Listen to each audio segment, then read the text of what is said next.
Hello बच्चों, चलिए प्रश्न पढ़ते हैं। प्रश्न दिया है यहाँ पर, अभिकथन है, असर्शन है।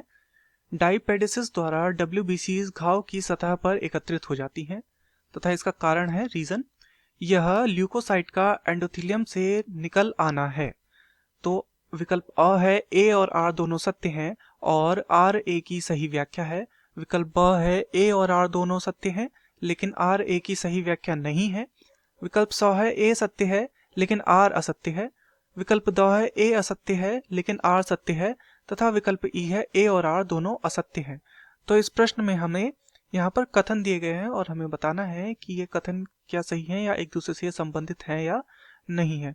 तो इस प्रश्न में जो दोनों कथन है वो डाईपेडेसिस से संबंधित हैं। तो इस प्रश्न की जो मुख्य अवधारणा है यह डाईपेडेसिस के विषय में है। डाईपेडेसिस, तो चलिए जानते हैं ये डाईपेडेसिस को।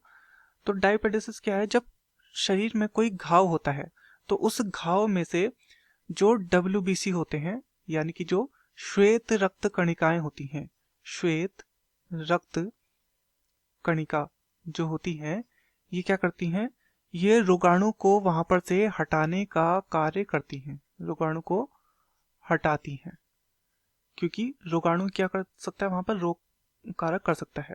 तो इस प्रकार से जो बाह्य कारक को निष्प्रभावी जब किया जाता है, बाह्य कारक को निष्प्रभावी जब किया जाता है, अर्थात उसका प्रभाव को समाप्त किया जाता है, उसे जब निष्प्रभावी बनाया जाता है, तो ऐसी स्थिति को कहा जाता है डाईपेडेसिस। डाईपेडेसिस इसमें होता है। तथा यहाँ पर क्या होता है? जो ल्यूकोसाइट्स होते हैं वो एंडोथीलियम से बाहर आ जाते हैं।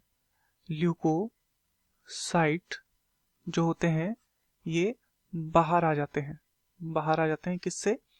एंडोथीलियम से। एंडोथीलियम से ल्यूकोसाइट बाहर आ जाते हैं। तो चलिए यहाँ पर विकल्पों को देखते हैं। विकल्प ए है ए और आर दोनों सत्य हैं। तो डाईपेडेसिस द्वारा डब्ल्यूबीसी घाव की सतह पर एकत्रित होते हैं, तो ये बिल्कुल सही है हमारा। दूसरा यहाँ पर दिया गया था, यह ल्यूकोसाइट का एंडोथेलियम से निकल आना है, तो यह भी बिल्कुल सही है। परंतु क्या ये इसका कारण है? नहीं, ये इसका कारण नहीं है।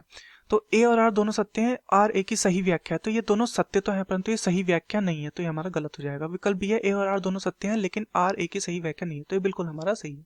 बाकी ए सत्य है, आर असत्य है, आर भी सत्य है, तो ये गलत हो जाएगा। अगला है ए असत्य है, ए असत्य नहीं है, ये भी गलत हो जाएगा। अगला है ए और आर दोनों असत्य हैं, ये भी गलत हो जाएगा क्योंकि दोनों सत्य हैं। तो दिए गए प्रश्न का सही उत्तर होगा विकल्प ब, ए और आर दोनों सत्य हैं लेकिन आर ए की सही व्याख्या नहीं है। मैं आशा करता हूँ आपकी यह समझ में आया होगा। धन्यवाद।